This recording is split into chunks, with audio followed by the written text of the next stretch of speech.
तो हाई सांग मैंने आपको मोर आ फ्रेश ब्लॉग को स्वागत करुच्ची। तो आज टे मन है दहीबरा आलुदम खायापी। तो चलन जी दोलमुंडई छक दहीबरा आलुदम खाई आसवा।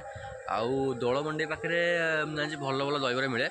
आउ डेरी नक चलन जी प्लीज ये वीडियो को स्किप नक देखिए। आउ जदि वीडियो भल न लगे ताले कमेंट कर कहीदेवे सत कथा। आउ प्लीज वीडियो देखो।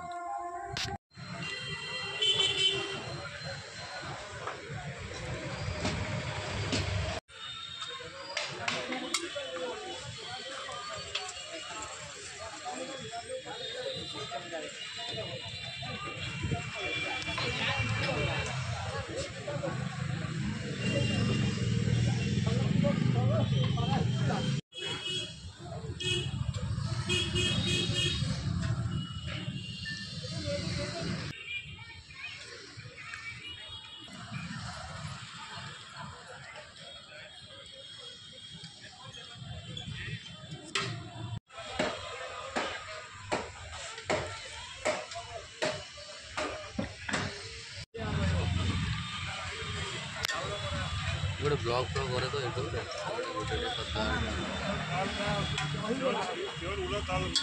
कहले केते प्राइस टी कह प्राइस टा केते प्राइस टा केते नौ हाफ 50 टका 50 प्लेट 50 फुल को फुल नहीं गोटे। अच्छा